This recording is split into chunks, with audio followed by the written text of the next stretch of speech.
Gente, eu quero contar para vocês que o Conselho de Ética da Câmara deve confirmar o arquivamento do pedido de cassação do deputado Eduardo Bolsonaro.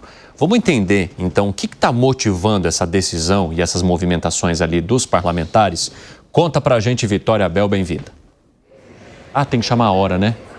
Só um minutinho, Vitória. 5h26, quem nos acompanha pela rádio, aquele rápido intervalo, daqui a pouco espero vocês nas outras plataformas. Seguimos. Foi só para dar aquela pitada de curiosidade, Vitória. Agora sim, pode falar. Pois é, Evandro, o Conselho de Ética ainda está analisando esse caso do Eduardo Bolsonaro. A expectativa é que a votação pudesse terminar até por volta das 4 horas da tarde, mas a gente está acompanhando aqui a votação e até o momento os deputados ainda estão discutindo lá no Conselho de Ética e a votação não foi finalizada. A expectativa dos parlamentares de centro e da cúpula ali do Conselho de Ética é que o processo de cassação contra o deputado Eduardo Bolsonaro deve sim ser arquivado. Vamos lembrar que o relator do processo, o deputado Marcelo Freitas, do União Brasil, tinha pedido o arquivamento, dizendo que não haveria motivos, não haveria objeto para a cassação de Eduardo Bolsonaro, baseado nos preceitos de ética e decoro parlamentar da Câmara dos Deputados. O que é a expectativa é que a maioria dos deputados acompanhem o Marcelo Freitas, justamente porque os deputados de centro e de centro-direita estão demonstrando um alinhamento com o Eduardo Bolsonaro, ou melhor dizendo, com o bolsonarismo, com a centro-direita, já pensando, já olhando para 2026. Essa é a interpretação que parlamentares de centro e a cúpula do Conselho de Ética nos contaram, porque os deputados estão, sim, preocupados como que uma possível cassação de Eduardo Bolsonaro poderia refletir, poderia acabar soando nas bases eleitorais desses deputados mais conservadores de centro-direita, eleitores esses que são, em sua maioria, apoiadores do ex-presidente Jair Bolsonaro. Então, se eles votassem favoravelmente a cassação de Eduardo, poderia gerar ali um mal-estar entre os eleitores para o ano que vem, para 2026, já que a maioria desses eleitores dessas bases são de eleitores de centro-direita e eleitores conservadores. Então, a expectativa é que o processo contra Eduardo Bolsonaro seja de fato arquivado. A gente lembra que esse processo em específico foi aberto a pedido do líder do PT, o deputado Lindbergh Farias, do Rio de Janeiro. Lindbergh que justificou que a ida de Eduardo Bolsonaro aos Estados Unidos, a permanência dele lá, além das ausências dele aqui no Brasil, também demonstravam que ele poderia estar atuando contra a economia brasileira, aí numa tentativa de fazer com que Donald Trump pudesse pressionar o judiciário brasileiro. Baseado nisso, é que Lindbergh entrou com um pedido, mas o deputado Marcelo Freitas, relator, disse que não há motivo para cassação. Durante as discussões, inclusive, deputados do PT, como a deputada Maria do Rosário, por exemplo, disse que existiria sim motivo para Eduardo Bolsonaro ser cassado, uma vez que, primeiro, o Conselho de Ética, melhor dizendo, o relatório ali de ética e decoro parlamentar da Câmara dos Deputados, o regimento, prevê que o deputado tem que estar presente nas sessões da Câmara dos Deputados e também tem que zelar pelo seu mandato e também pelo bem do país, e de acordo com ela, Eduardo Bolsonaro quebrou todas essas regras da ética e decoro parlamentar. A gente espera o resultado oficial do Conselho de Ética, que ainda está analisando esse caso agora na Câmara dos Deputados. Evandro. Exatamente, Vitória Abel, enquanto você falava, a gente trazia as imagens ao vivo ali do Conselho de Ética, inclusive com resultado preliminar e com votação, pelo menos até agora, de maioria favorável ao arquivamento. Agora entendam essa informação interessante e relevante que a Vitória Abel nos traz, que é o quanto a articulação política, pensando em 2026, pode levar ou não ao resultado do que acontece no Conselho de Ética em relação a uma atuação do deputado Eduardo Bolsonaro nos Estados Unidos. Então, assim, uma coisa não tem a ver com a outra, mas a conjuntura política pode levar ao arquivamento, mesmo com o deputado não comparecendo às sessões, como é exigido de qualquer parlamentar que seja eleito hoje aqui no país, Fábio Piperno. É aquele ditado, né? A coisa simples, porém complicada. Né? O que parece nem sempre é. Olha, o fato é assim, eu acho que não vai haver, de fato, nenhuma agilidade em relação a esse processo de arquivamento. A tendência é a Câmara seguir o regime, digamos, o que há de incontroverso no regimento, para a partir disso tomar suas decisões. O que há de incontroverso?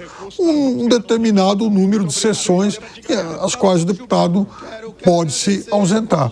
Passando esse número, ele corre o risco, ele deve ser cassado. Enquanto não se atingir esse número, ele vai continuar no pleno gozo aí das suas atividades, mesmo fora do país.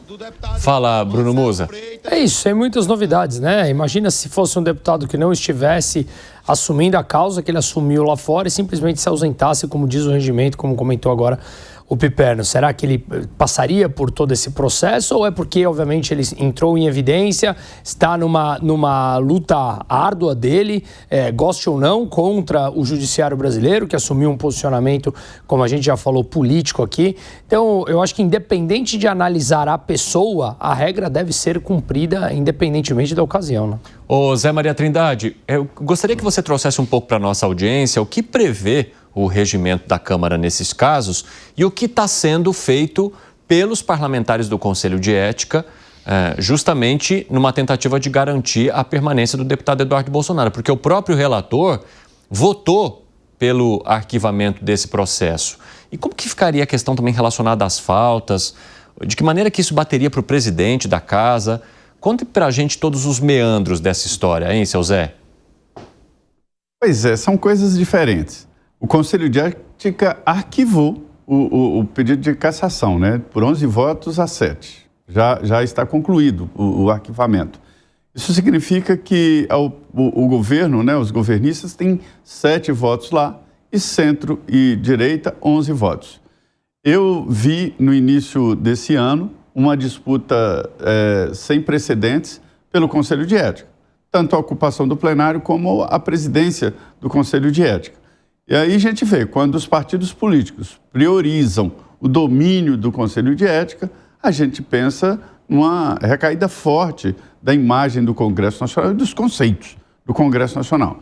Pois bem, esse pedido de cassação está arquivado. Pode ser levado ao plenário da Câmara dos Deputados, né? Mas já vai com indicação do Conselho de Ética de rejeição do pedido de cassação. No caso das faltas, não é cassação do mandato, é a extinção do mandato. Qual é a diferença básica? É que com a extinção, o deputado não fica inelegível. Com a cassação, ele fica 8 anos inelegível.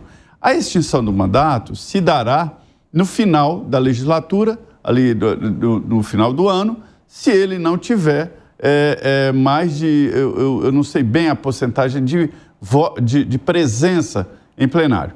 Ele tentou de todas as formas. Virar líder, o presidente da Câmara não aceitou. Se ele fosse líder, o regimento diz que o líder pode não registrar presença, né? Não é obrigatório registro de presença. E também tentou dizer o seguinte, que do exterior ele pode ficar presente através de sessões online. O presidente da Câmara também rejeitou. Então, se ele não participar, o mandato dele no final do ano será extinto, não é uma cassação, e ele continua inelegível. Seria mais simples se ele renunciasse, mas ele não quer renunciar e quer continuar com esta, vamos dizer, com esta postura, né, de deputado federal nos Estados Unidos. Já está concluído no Conselho de Ética e agora, se houver assinaturas suficientes, o assunto pode ir para o plenário da Câmara, mas esse indicativo é de arquivo mesmo.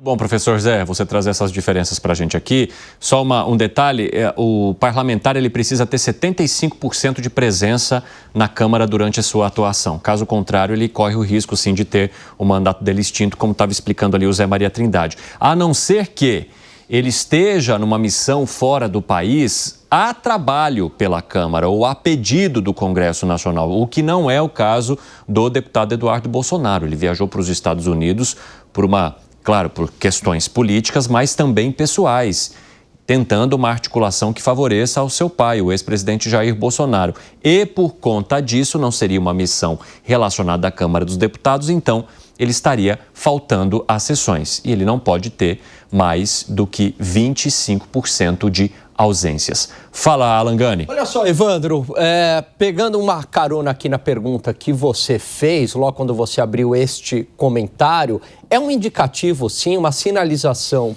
política de que o Centrão, porque quando a gente fala ali, né, do Conselho de Ética e esse arquivamento, evidentemente que tem as forças de centro ali. Então o Centrão não quer comprar uma briga com Eduardo Bolsonaro, não interessa, mas ao mesmo tempo também não quer Eduardo Bolsonaro influenciando quem será o candidato da direita aqui no Brasil, tampouco que seja ele, né? Então esse Centrão gostaria do Tarcísio ou talvez do Ratinho Júnior, mas ao mesmo tempo não quer comprar uma briga com Eduardo Bolsonaro. Então, nesse sentido, Eduardo Bolsonaro interessa, sim, a este Centrão, e a gente vê essa movimentação do próprio Ciro Nogueira. Por quê? Porque Eduardo Bolsonaro, é claro, que tem bastante influência na base bolsonarista. E tudo que o Centrão não quer é a base bolsonarista contra o candidato que será o candidato da centro-direita do Centrão.